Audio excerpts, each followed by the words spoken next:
और हमारा राज्य लेना चाहता है, मुझे रण में चुनौती दे रहा है। और चुनौती तो मैंने आज तक किसी की चुनौती को ठुकराया नहीं है, मैं जरूर जाऊंगा। सुनो, तारा कहने लगी, सुनो, वो उसके मित्र हो चुके हैं परमात्मा जो नरेश हैं, अवधपति नरेश हैं, जिनका नाम राम और लक्ष्मण है। अगर आप जाओगे तो आप युद्ध में विजय नहीं पाओगे। लेकिन अपनी पत्नी तारा की भी बात न मानी और बाली लेकर के वही मुगदर और युद्ध रण में कूद पड़ा। बाली से युद्ध भी हुआ सुग्रीव का, और एक नहीं, दो नहीं, तीन नहीं, मुष्टकों का प्रहार वाली सुग्रीव पर करता है। तो आज सुग्रीव धराशायी हो जाता है। और जब धराशायी हो जाता है, भेरे ओ भो बाली अति तर जा, भेरे भो बाली अति तर जा, भेरे ओ भो बाली अति तर जा, भेरे भो बाली अति तर जा, ओ भेरे ओ भो बाली अति तर जा, भेरे ओ भो बाली अति तर जा, ओ भेरे ओ भो बाली का मारे महाधुनि करे, का मारे महाधुनि करे, का मारे महाधुनि। आज शेर जैसी गर्जना करके वाली रण में कूद करके सुग्रीव से युद्ध करने लगा और मारे मुगदर के मारे आज एक ही मुगदर में सुग्रीव को धराशाही कर दिया, पृथ्वी पर गिर पड़ा। और जैसे तैसे अपने प्राणों को बचा करके सुग्रीव वही अपने पर्वत की तरफ चला है। जाकर के प्रभु से प्रार्थना की है, अरे प्रभु जी, आपने तो हमारी सेवरी हमारी देख की पसुरियां टरवाए डाली, काहे जी मैंने भेज रहे, हमें तो पहले ही पता आती कि हमें मारेगा, ये गैर मारे छोड़ेगा नहीं। लेकिन प्रभु तुम्हारी बात मान के वही गए तो वहां तो हमारी ये पसुरियां ही टूट डाली। ज्यादा विनय की है तो मेरे प्रभु श्री राम कहने लगे, सुनो सुग्रीव, तुम एक ही चेहरा के सो तो हमें देखो, कर एक रूप तुम भ्राता दो और तहे भ्रम ते नहे मारूं सो। मुझे भ्रम हो गया। बोले क्यों? तुम एक ही चेहरा के तो दोनों भैया हो, हमें यही नहीं मालूम पड़ा कि कौन सा वाली है और कौन सा सुग्रीव है। भ्रम हो गया।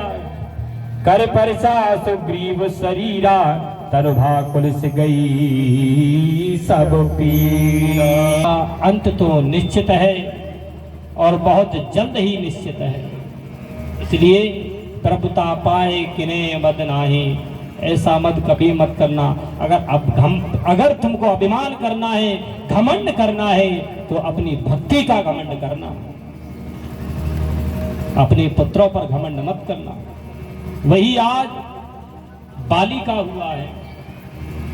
मेरे प्रभु श्री राम ने जैसे तैसे समझाया और जैसे ही सुग्रीव के शरीर पर हाथ फिराया तो सुग्रीव का शरीर जैसा का तैसा हो गया, मानो हमारे इस शरीर पर कोई किसी ने कुछ प्रहार किया ही न हो। आज ऐसा शरीर हो गया जैसे पूरा शरीर एक बार रिफ्रेश हो करके एकदम शरीर अच्छा हो गया है, अच्छा महसूस करने लगे। यह मालूम पड़ा कि अब मुझ में कोई और बल आ चुका है। आज सुग्रीव ने प्रभु का नाम लेकर के और एक बार फिर युद्ध क्षेत्र में कूद गया और बाली को ललकारा है, लेकिन दोबारा में फिर तारा ने मना किया है। एक चीज और बात बताएं, यहाँ हमें एक संकेत आता है, अगर कोई आना होनी वाली है, अगर पत्नी मना करती है और आप नहीं मानते हो, एक बार नहीं मानते हो, चले आते हो, लेकिन सोच करके देखना, अगर आपका हित होता हो तो अपनी पत्नी को बताइए। अगर नहीं हित है हमारे जाने में, आने में या कमाने में या कहीं भी, तो एक बार जरूर सलाह लेना चाहिए। लेकिन अगर वही बाली अपनी पत्नी तारा की सलाह ले लेता तो आज बच जाता, लेकिन अपनी पत्नी तारा की बात को नहीं माना और युद्ध रण में कूद गया और जाकर के मैं लता पता माला बना करके सुग्रीव के गले में डाल दिया है। युद्ध होने लगा। मेरे प्रभु ने पहचान करके ही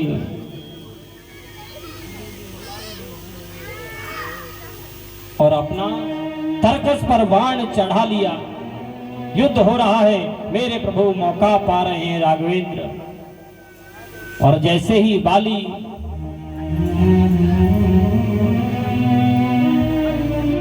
युद्ध कर रहा है, पुनि नाना विध भई लड़ाई और बिटप ओट दे कह रघुराई, और मेरे राघवेंद्र ने एक वृक्ष की ओट लेकर के और उस बाण को अपने कानों तक जैसे ही खींचा है और खींच करके बहु छल बल सुग्रीव कर हियं हारा भय माल, मारा बाली राम तब हृदय माज सरतान। हृदय तक बाण को खींचा है और छोड़ दिया और जाकर के बाली के सीने में लगा है, और जैसे ही सीने में वो बाण लगा पृथ्वी पर बाली गिर पड़ा।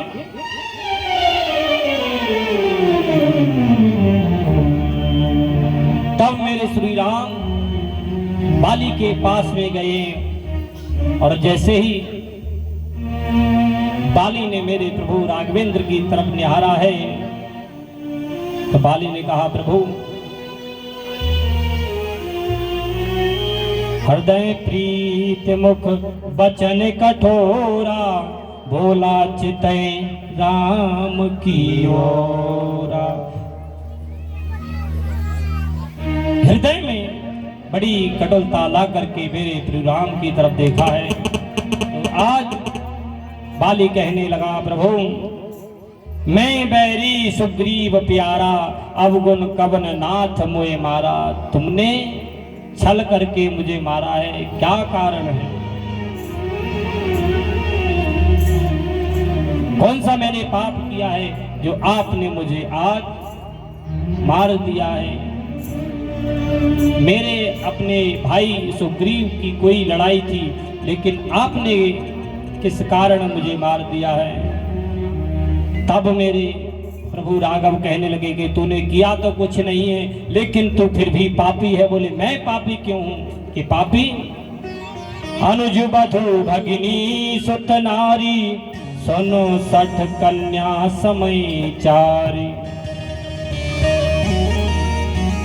दूसरे की स्त्री, दूसरे की कन्या हमेशा बहन और बेटी के समान देखना चाहिए, लेकिन तूने अपने अनुज अपने छोटे भाई की स्त्री को छेड़ लिया है।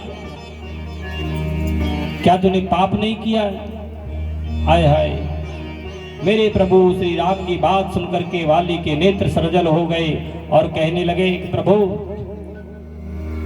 मुझ में अगर प्रीति हो तो मुझे अपने चरणों में स्थान दे दो। बोले कोई बात नहीं, अगर आप चाहो तो मैं आपको जैसा का तैसा कर दूं। बाली कहने लगा, अब नहीं, मुझे अब वो गति नहीं चाहिए, मुझे पुनः वो जन्म नहीं चाहिए, क्योंकि जिसकी मृत्यु संवारने के लिए स्वयं भगवान आए हों और जिसके हाथों से जिसका वध हुआ हो, वो अधम व्यक्ति ज्यादा उत्तम कैसे हो सकता है? आज स्वयं मेरे सामने परब्रह्म परमात्मा है। अब तो मैं यही चाहता हूं कि मुझे ये शरीर छोड़ना चाहिए।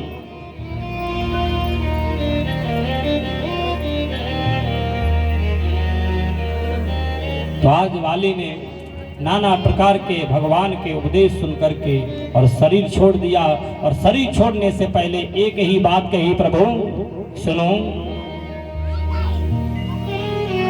मेरा एक पुत्र है जिसका नाम है अंगद, मैं ये आपको सौंपना चाहता हूं।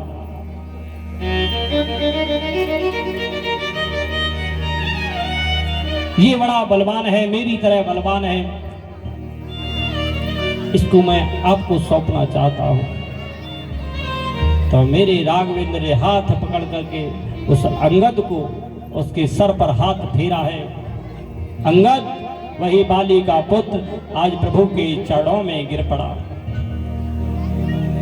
बाली का अंत हो गया। तारा बिगल देख रघुराया, दीन ज्ञान हर लीन माया। तो आज वाली की पत्नी है तारा, उसको नाना प्रकार के उपदेश दे करके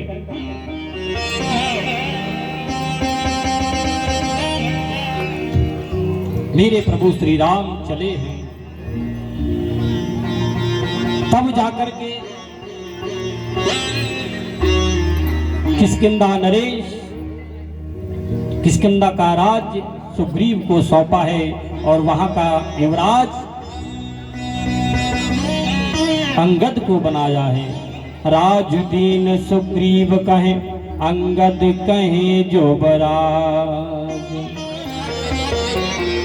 मैं किस कारण आया हूं, लेकिन सुग्रीव ने अपनी सेना, वानर सेना, जामवंत, नल, नील, अंगद अनेक बलवान करके नहीं आओगे, ये मेरा आप लोगों से आदेश है। अपने राजा का, अपने प्रभु सुग्रीव का आदेश पाकर, वानर राज सुग्रीव का आदेश पाकर सभी वानर जहां तहां चारों दिशाओं में चले हैं। और एक दिशा में मेरे जामवंत जी महाराज, हनुमान जी महाराज और नल और नील चले हैं।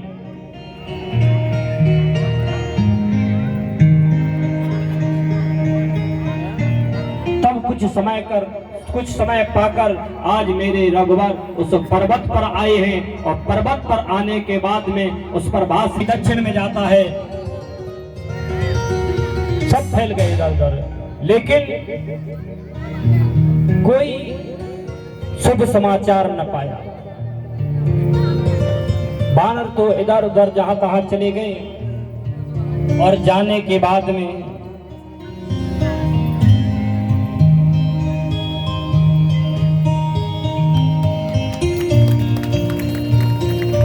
सोच रहे हैं कि भैया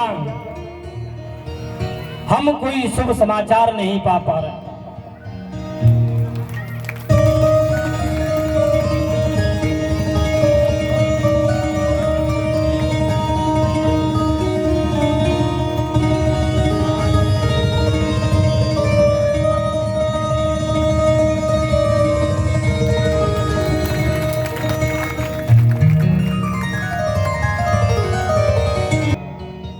मोहल्ले के हैं तो आप लोग सब जानते ही हैं, लेकिन हमारा और सोनू भैया का बहुत पहले से मिलन है, एक दूसरे से परिचित है। तो ऐसे इनका भी कार्यक्रम अभी कई सारे लगे थे, लेकिन कुछ कारणवश इनके पैर में चोट आ गई और चोट के कारण कुछ ज़्यादा परेशानी होने के कारण वो नहीं जा पाए। लेकिन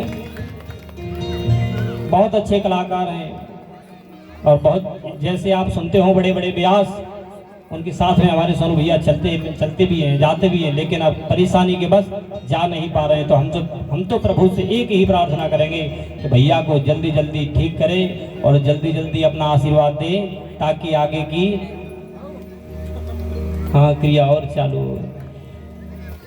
बोलो राघवेंद्र सरकार की जय जय श्री सीताराम।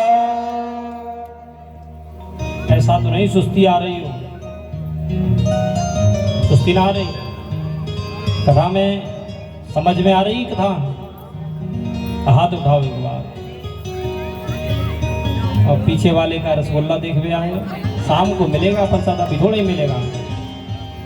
पीछे वालों कुछ करके खा लो और थोड़े धीरे धीरे हाथ उठा लो। जय जय श्री सीताराम।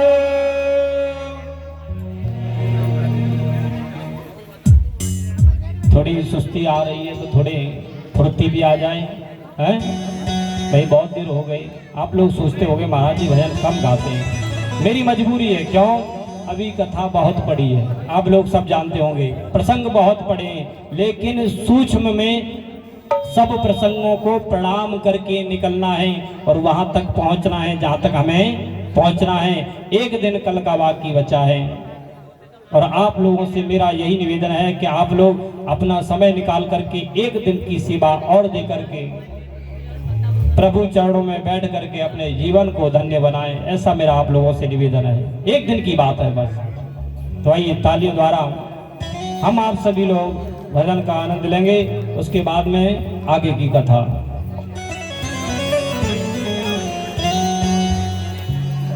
बोलिए अवध बिहारी लाल की। सभी लोग बड़े भाव से तालियों के साथ स्वागत करेंगे कि राम नाम के हीरे मोती और मैं बिखरा हूँ गली गली, ले लो रे कोई राम का प्यारा, शोर मचाऊं गली गली। बोलो राम बोलो राम बोलो राम राम राम।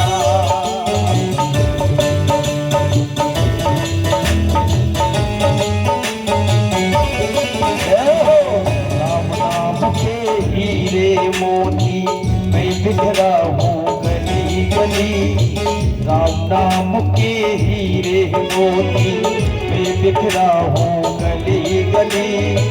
लूट सको तो लूट लो प्यारे, शोर मचाऊं गली गली। बोलो राम सिया राम सिया राम जय जय राम।